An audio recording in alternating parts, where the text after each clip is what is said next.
क्या podcast successful रहेगा 2020 में? ये माध्यम इंडिया में फेमस नहीं है तो इसका हमारे देश में क्या फ्यूचर है? पर आखिरकार पॉडकास्ट क्यों, यूट्यूब क्यों नहीं? और पॉडकास्ट से मैं कितना पैसा कमा सकता हूँ? कुछ नहीं होता, फिक्र मत कीजिए। इस वेब वार्ता में मैं इन्हीं सब सवालों के बारे में बात करूंगा। आप सुन रहे हैं सजीश को, मैं हूं आपका होस्ट और आप सुन रहे हैं पॉडकास्ट दोस्त।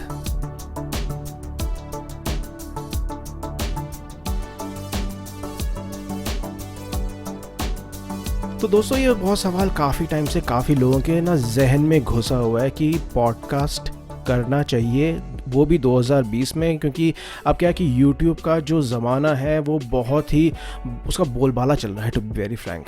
और कई जो लोग हैं, बिलियंस और बिलियंस लोग हैं ऑल अक्रॉस द वर्ल्ड जो सिर्फ YouTube का वीडियो देखते हैं इन्फॉर्मेशन गेन करने के लिए या फिर कुछ अच्छी चीज़ जानने के लिए या फिर टाइम पास करने के लिए।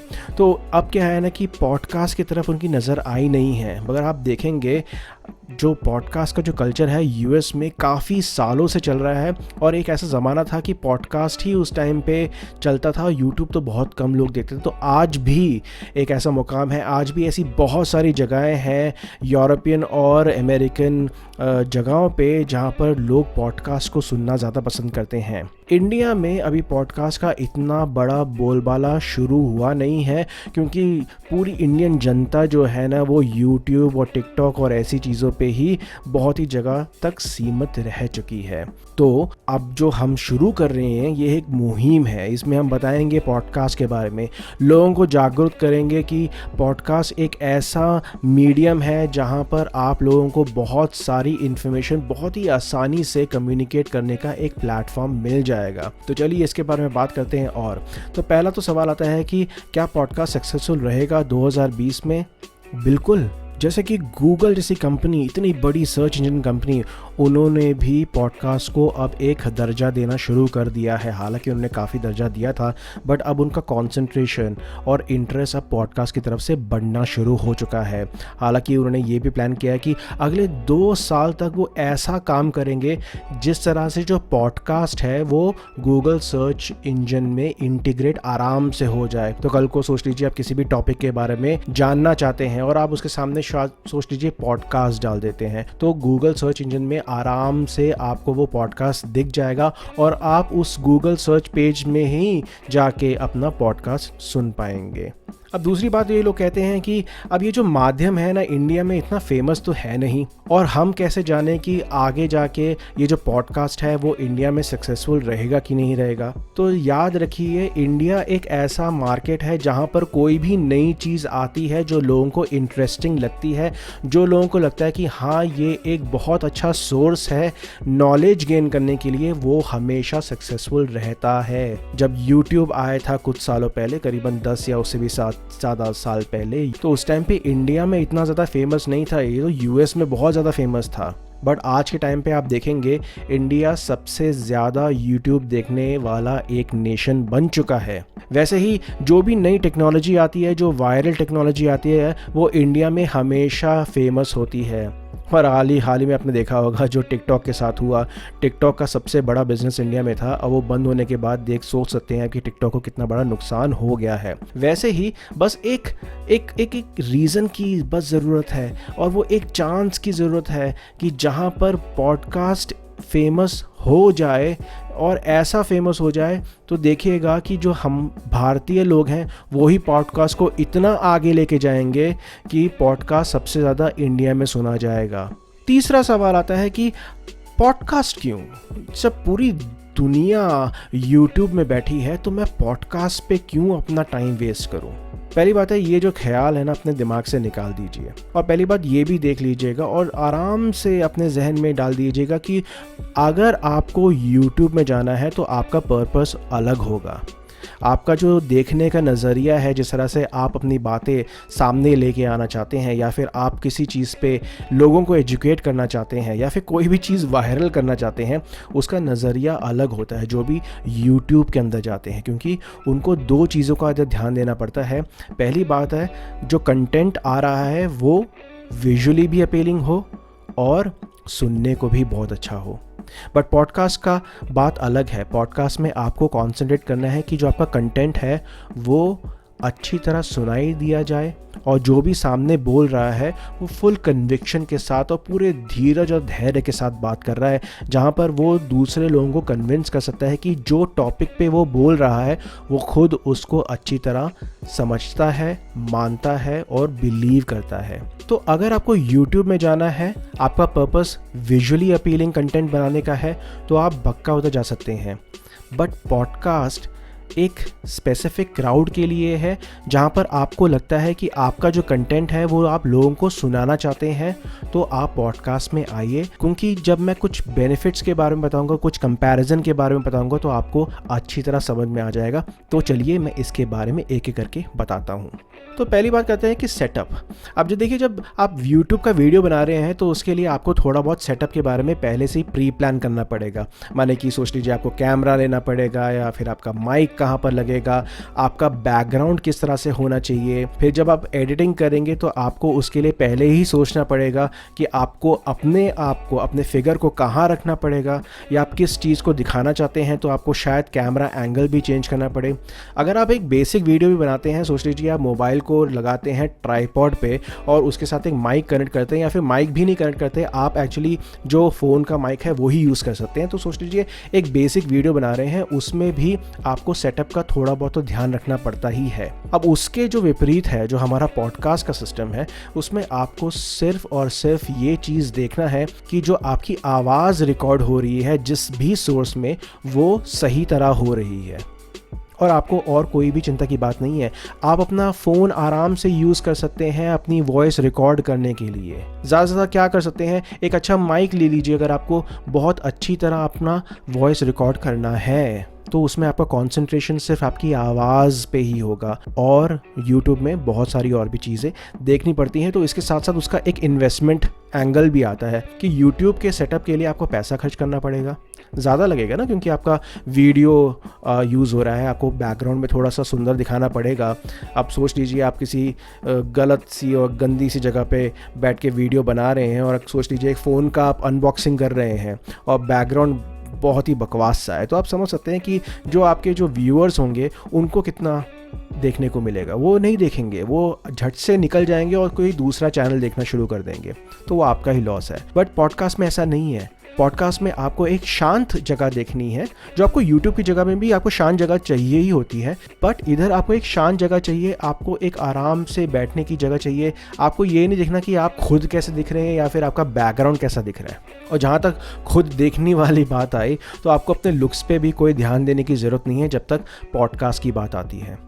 आप चाहे मेरी तरह बदसूरत हो या हेमा मालिनी की तरह खूबसूरत हो, आपको उसके बारे में कोई चिंता करने की बात नहीं है, क्योंकि जो पॉडकास्ट में जो चीज़ मैटर करती है वो है कंटेंट, और आप कितने कन्विक्शन के साथ उस कंटेंट को आगे प्रस्तुत कर रहे हैं अपने व्यूअर्स या फिर अपने लिसनर्स के पास। अब जब इतनी सारी चीज़ें आपको ध्यान रखनी पड़ती हैं, तो आप याद रखिए ये तो आपका प्री प्रोडक्शन का टाइम है, आपने पोस्ट प्रोडक्शन के बारे में भी सोचा तक नहीं है। पोस्ट प्रोडक्शन मतलब कि एडिटिंग, और उसके पहले जो भी आपका कंटेंट सोच लीजिए जहाँ पर रिकॉर्ड हुआ है उसको पहले एक जगह पे लेके आना, सारी चीज़ें स्टोरेज को एक एडिटिंग सॉफ्टवेयर तक लेके आना, उसके बाद उसकी एडिटिंग करना। तो याद रखिएगा जब आप एक वीडियो एडिटिंग करते हैं तो उसमें आपका जो मेहनत लगता है वो कई ज़्यादा है अगर आप एक पॉडकास्ट की जो एडिटिंग करेंगे उससे कंपेयर करेंगे। तो देखिए क्या होता है ना कि जब आप वीडियो आप बना रहे हैं तो उसमें आपको बहुत चीज़ों का ध्यान रखना पड़ता है। पहले तो कहीं सोच लीजिए आपने फंबल कर दिया, फिर आपसे कुछ गलत चीज़ निकल गई, या फिर सोच लीजिए आपको पसीना आ गया, या फिर कोई ऐसा कैमरा एंगल उल्टा पुल्टा हो गया जिसकी वजह से आपको वो एक जो पोर्शन है वो निकालना पड़ेगा या फिर एडिट करना पड़ेगा, या फिर आपने कुछ गलत बोल दिया या फिर गलत कंटेंट के बारे में बोल दिया जो आपको बाद में रियलाइज़ हुआ, तो आपको उसको निकालना पड़ेगा। तो जो एडिटिंग है ना वो काफ़ी सरदर्दी वाली बात बन जाती है जब YouTube की बात आती है। और उससे भी बड़ा एक भयानक प्रॉब्लम ये है कि सोच लीजिए एक ऐसा पोर्शन है जो आप बिल्कुल डाल ही नहीं सकते किसी कारणवश, और आपको वो दोबारा करना पड़ेगा। तो आप समझ सकते हैं आपको एडिटिंग के दौरान ही आपको पॉज करना पड़ेगा, आपको दोबारा सेटअप लगाना पड़ेगा और फिर वो शॉट दोबारा से लेना पड़ेगा, फिर उसको आपको फिट करना पड़ेगा। बट ऐसी चिंता की बात है ही नहीं जब आप पॉडकास्ट के बारे में बात करेंगे। पॉडकास्ट में क्या है कि आपने सोच लीजिए कोई भी कंटेंट आपने गलत बोल दिया है, तो आपको सिर्फ उस कंटेंट को रिप्लेस करना है। जब आप बाद में जाके उसको आप दोबारा रिकॉर्ड करेंगे उसी कंटेंट को, उस टाइम पे आपको दोबारा सेटअप करने की ज़रूरत नहीं है, क्योंकि वही माइक और वही फ़ोन आप यूज़ कर सकते हैं दोबारा वही कंटेंट को दोबारा रिकॉर्ड करने के लिए। तो आपको उसके बारे में ज़्यादा सोचने की ज़रूरत है नहीं। और इसमें आपको अपने लुक्स के बारे में भी सोचना पड़ता है।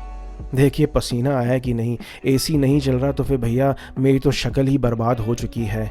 अरे मेरे कपड़े कैसे हैं, अरे मैंने टोपी पहनी है, मेरे बाल बड़े हो गए, कोविड का सिचुएशन है, मैं तो एक्चुअली नाई के पास गए हुए बहुत ज़माना हो गया, मैंने शेव नहीं किया, अरे मेरी आंखों के नीचे डार्क सर्कल आ गए हैं, अरे ये देखिए वो देखिए। तो बहुत सारी चीज़ों के बारे में भी ध्यान देना पड़ता है, क्योंकि प्रेजेंटेबल बनना पड़ता है यूट्यूब में। आज के टाइम पे आपने देखे होंगे कितने सारे टेक चैनल्स हैं, और आप खुद जानते हैं कि आप कौन से टेक चैनल्स को या फिर कौन से कॉमेडी चैनल्स को या फिर कौन से एजुकेशन चैनल्स को आपने खुद सब्सक्राइब करके रखा हुआ है। देखिए जो होस्ट होता है ना, उसकी प्रेजेंटेबिलिटी पे भी बहुत बड़ा एक फैक्टर होता है। वो किस तरह से दिख रहा है, वो किस तरह से बोल रहे हैं, वो किस तरह से रिएक्ट कर रहे हैं, वो बहुत मायने रखता है। इससे आपके सब्सक्राइबर्स बने रहते हैं, आपको देखना चाहते हैं, आपको सुनना चाहते हैं, तो ये सब चीज़ें मैटर करती हैं। बट जब आप पॉडकास्ट की बात करेंगे, आपको लुक्स के बारे में कुछ ध्यान ही नहीं देना। जो भी है वो है आपकी आवाज़ और आपका कंटेंट। अब एक इंटरेस्टिंग टेक्निकल या एनालिटिकल या फिर ग्राफिकल या फिर आपको कुछ भी कहना है उसके बारे में मैं आपको एक चीज़ बताता हूँ। ये एक मेरा पर्सनल ऑब्जर्वेशन है, आप मुझे कोट कर सकते हैं कहीं भी, क्योंकि मैंने जो 3-4 साल से जो यूट्यूब पे काम किया है, मैंने पॉडकास्ट पे काम किया है, ये मेरी एक अंडरस्टैंडिंग है। तो पहली बात देखिए, एक बात तो बने की तय है, यूट्यूब का चैनल बनाएंगे या फिर यूट्यूब का वीडियो बनाएंगे तो आपके जो व्यूअरशिप है या फिर सोचिए जो सब्सक्राइबर्स हैं, जो लोग देखेंगे, वो थोड़े ज़्यादा ही होते हैं जब पॉडकास्ट से कंपेयर करेंगे। और ये तब जब आपका बिल्कुल एक नया चैनल है। तो क्या होता है कि अब आप कंपेयर कीजिए, मैं आपको एक उदाहरण के तौर पे बताता हूँ कि आप सोच लीजिए एक 10 मिनट का एक कंटेंट सोचते हैं, उस 10 मिनट के ऊपर आप एक वीडियो बनाते हैं और एक पॉडकास्ट बनाते हैं, ठीक है। अब आप देखिएगा कि वो जो आपने 10 मिनट का वीडियो बनाया है, और सोच लीजिए आपके चैनल पे, यूट्यूब के चैनल पे आपके 1000 से ज़्यादा या 1000 तक आपके सब्सक्राइबर्स हैं। जब आप वीडियो डालेंगे तो आप क्या सोच रहे हैं कि वो जो 1000 लोग हैं वो पूरा 10 मिनट तक देखते हैं? नहीं, बिल्कुल भी नहीं। ऐसा होता ही नहीं है, चाहे आपका कितना भी फेमस चैनल हो। ऑन एन एवरेज ये देखा गया है कि एक ऐसा चैनल जहां पर 1000 तक लोग हैं सब्सक्राइबर्स और 10 मिनट की वीडियो है, तो उनकी जो एवरेज व्यूइंग टाइम है वो करीबन 2 से लेकर 2.5 मिनट तक ही एवरेज होती है। बट उसी वक्त जब आप पॉडकास्ट का एनालिटिक्स देखते हैं तो उसमें आपको ज़मीन आसमान का फ़र्क नज़र आना शुरू होता है। उनकी जो लिसनरशिप है, जितनी देर तक वो सुनते हैं, वो काफ़ी लंबा होता है। और वही 10 मिनट का वीडियो जो YouTube में 2 से लेके 2.5 मिनट तक का एवरेज व्यूअरशिप दिखा रहा था, वही सेम टू सेम आपका पॉडकास्ट 10 मिनट का आपको करीबन 6 से लेके 7 मिनट का एवरेज लिसनिंग टाइम पक्का देगा। सोच लीजिए आप बस स्टैंड में खड़े हो, एकदम से बस आ गई, आपको YouTube का वीडियो पॉज करने की ज़रूरत पड़ेगी क्योंकि आपको अब बस की तरफ देखना है। बट आपको यही काम पॉडकास्ट में करने की ज़रूरत नहीं है। पॉडकास्ट पीछे चलता भी रहेगा, आपका काम चलता रहेगा, आप बस में आराम से लटक के जा सकते हैं या फिर आप बस के अंदर आराम से एंटर कर सकते हो, तो कोई चिंता की बात नहीं रहेगी। आखिरी बात करते हैं आपका जो कंटेंट है उसका डिस्ट्रीब्यूशन। अब देखिए, जब आप YouTube जैसे एक चैनल के लिए आप एक वीडियो डालते हैं तो आपको मैनुअली वो उधर वीडियो डालना पड़ेगा, बट जब डल गया तो वो उधर ही है, वो अलग अलग और सोशल मीडिया चैनल पे नहीं जाता। हालांकि आप उसको शेयर कर सकते हैं उसका लिंक, बट अल्टीमेटली लोगों को आना तो पड़ेगा YouTube पे ही। सोच लीजिए आपका एक फेसबुक का पेज भी है जहाँ पर आप ये सब वीडियोस डालते हैं, तो आपको फेसबुक में अलग से जाके उसको अपलोड करना पड़ेगा। बट पॉडकास्ट में एक इंटरेस्टिंग फैक्ट है, ऐसे बहुत सारे पॉडकास्ट होस्टिंग कंपनीज़ हैं, जैसे मैं तो Anchor.fm को यूज़ करता हूँ, तो उसमें एक बड़ा अच्छा फीचर है RSS का। वो करता क्या है कि जब आप पॉडकास्ट डालते हैं, जो RSS फीड जो Anchor.fm आपके चैनल पे देता है, वो ऑटोमेटिकली बहुत ही सारे अलग अलग जो पॉडकास्ट के सर्च इंजन्स हैं उनको दे देता है आपका पॉडकास्ट का लिस्ट। तो होता क्या है कि आपने सोच लीजिए एक दिन जाके अपना पॉडकास्ट अपलोड किया Anchor.fm में, आप देखेंगे कि विद इन 1 डे वो Apple podcast, Google podcast, Spotify और न जाने कितने और पॉडकास्ट सर्विसेज हैं जहां पर ऑटोमेटिकली आपके जो पॉडकास्ट हैं वो आ जाएंगे। तो इससे क्या होगा, सोच लीजिए अगर आपने अपने मोबाइल पे कोई भी पॉडकास्ट को कोई एप्लीकेशन इंस्टॉल करके रखा हुआ है, फॉर इंस्टेंस सोच लीजिए आपने स्पॉटिफाई इंस्टॉल किया है या फिर गूगल पॉडकास्ट इंस्टॉल किया है, तो उनको करना क्या है कि सोच लीजिए आपको अगर जो हमारा ये जो पॉडकास्ट है वो पसंद आया, तो आपको करना क्या है कि आपको अपने फेवरेट एप्लीकेशन में जाके सिर्फ एक सर्च करना है सिंपल पॉडकास्ट दोस्त, और आपको हमारा चैनल मिल जाएगा और आप उधर सब्सक्राइब कर सकते हैं और आप उधर से ही हमारे पॉडकास्ट सुन सकते हैं। तो इसके लिए आपको anchor.fm पे आने की ज़रूरत नहीं है या फिर आपको गूगल में जाने की ज़रूरत नहीं है। आपका जो प्रेफर्ड जो पॉडकास्ट सर्च इंजन एप्लीकेशन है, आप उधर ही इसको सुन सकते हैं। तो दोस्तों, मैं आशा करता हूँ कि जो भी मैंने बात बताई आपको वो कहीं ना कहीं तक आपको यूज़फुल लगी होगी। अगर आपको यूज़फुल लगी तो इस पॉडकास्ट को जितना भी शेयर कर सकते हैं करिए, और जो लोग पॉडकास्ट को बनाना चाहते हैं, जो उत्सुक हैं इसके बारे में जानना या फिर अभी कश्मकश में लगे हुए हैं कि उनको ये पॉडकास्ट शुरू करना चाहिए कि नहीं करना चाहिए, तो उनको भी बताइए इस पॉडकास्ट के बारे में। शायद ये पॉडकास्ट उनकी हेल्प करे। तो चलिए जल्दी मिलेंगे और बहुत ही इंटरेस्टिंग पॉडकास्ट और बहुत सारी इन्फॉर्मेशन के साथ। तब तक के लिए आपका दिन शुभ रहे और जय हिंद।